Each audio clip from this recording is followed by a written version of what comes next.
Good morning, good afternoon, good evening, good night, depending on, where you are in this world. This is Gloria White coming to you from Utah, USA. God bless you, each and every one of you. Today we are going to be in First Maccabees in the New Jerusalem Bible, Holy Bible, and we are going to be starting in chapter 15, verse 25. And here's the subtitle. Antioch the Seventh, besieging Dora, becomes hostile to Simon and sends him a reprimand. Antioch, meanwhile, from his positions on the outskirts of Dora, was continually throwing detachments against the town. He constructed siege engines and blockaded Trypho, preventing movement in or out. Simon sent 2,000 picked men to support him in the fight, with silver and gold and plenty of equipment. But Antioch would not accept them.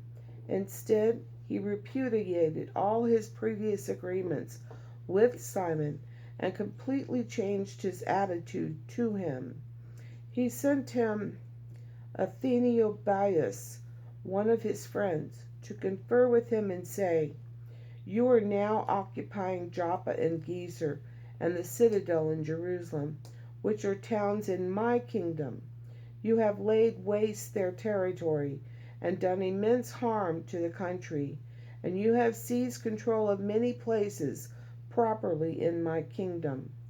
Either now surrender the towns you have taken and the taxes from the places you have seized outside the frontiers of Judea, or else pay me 500 talents of silver in compensation for them, and for the destruction you have done, and another 500 talents for the taxes from the towns.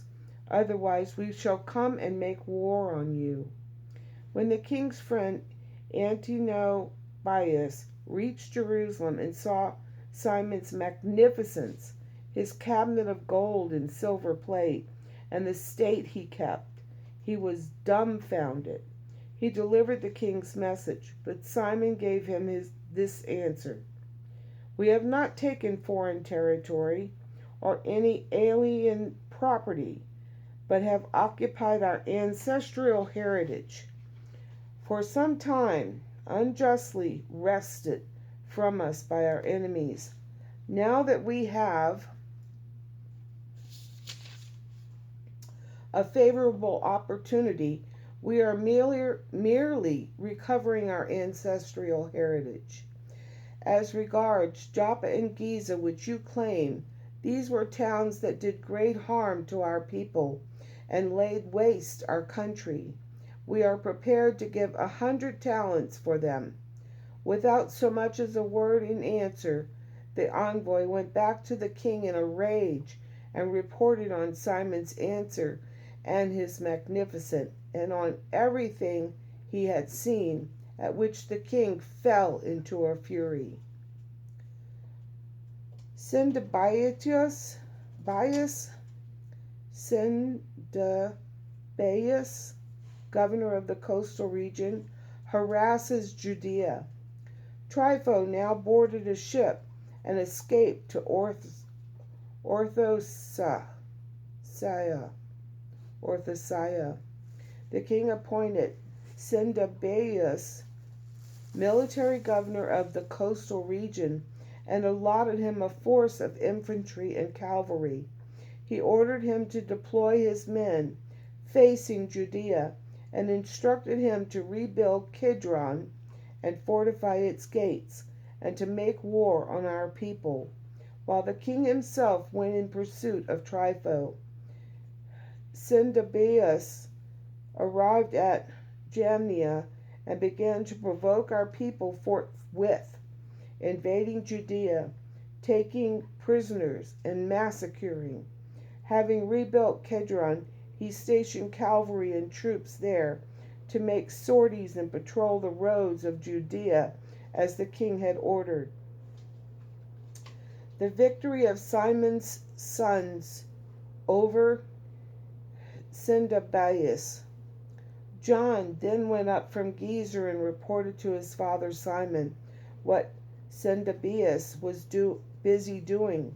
At this, Simon summoned his two elder sons, Judas and John, and said to them, "My brothers and I, and my father's house, have fought the enemies of Israel from our youth until today, and many a time we have been successful in rescuing Israel. But now I am an old man, while you, by the mercy of heaven, are the right age. Take the place of my brother and myself, go out and fight for our nation, and may heaven's aid be with you." He then selected 20,000 of the country's fighting men and cavalry, and these marched against Cinderbaius, spending the night at Modin. Making an early start, they marched into the plain, to find a large army opposing them, both infantry and cavalry. There was, however, a stream bed in between.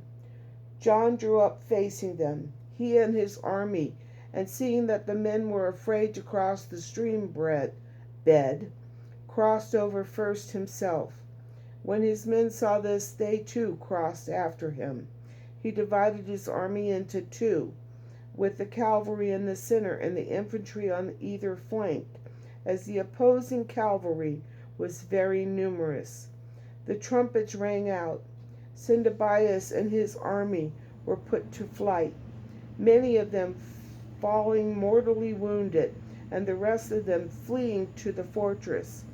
Then it was that Judas, John's brother, was wounded, but John pursued them until Cinderbaius reached Kedron, which he had rebuilt. Their flight took them as far as the towers in the countryside of Azotus, and John burnt these down. The enemy losses amounted to 10,000 men. John returned safely to Judea.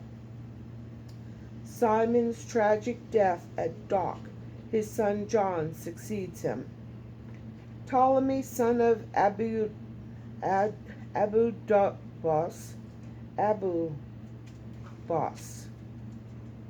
Ptolemy, son of Abubos, had been appointed general in command of the plain of Jericho. He owned a great deal in silver and gold, and was the high priest's son-in-law. His ambition was fired. He hoped to make himself master of the whole country, and therefore treacherously began to plot the destruction of Simon and his sons. Simon, who was inspecting the towns up and down the country and attending to their administration, had come down to Jericho with his sons Matthias and Judas in the year 172, in the 11th month, the month of Shebat. The son of Abubos lured them into a small fortress called Dock, which he had built, where he offered them a great banquet, having previously hidden men in the place. When Simon and his sons were drunk, Ptolemy and his men reached for their weapons, rushed on Simon in the banqueting hall, and killed him with his two sons and some of his servants. He thus committed a great act of treachery and rendered evil for good. Ptolemy wrote a report of the affair and sent it to the king, in the expectation of being sent reinforcements and of having the cities and the province made over to him. He also sent people to Gezer to murder John, and sent written orders to the military commanders to come to him, so that he could give them silver, gold, and presents. And he also sent others to seize control of Jerusalem and the Temple Mount. But someone had been too quick for him, and had already informed John in Gezer that his father and brothers had perished, adding, "He is sending someone to kill you too." Overcome as John was by the news, he arrested the men who had come to kill him and put them to death. Being forewarned of their murderous design, the rest of John's acts, the battles he fought and exploits he performed, the city walls he built, and all his other achievements, from the day he succeeded his father as high priest, are recorded in the annals of his pontificate. And that concludes the book of First Maccabees. So, in our next video, we'll start the second book of Maccabees, God willing. And as always, I love you. This is a terrific family. What warriors they have. Man, that's the love of your country when you're willing to die to defend it. Good night.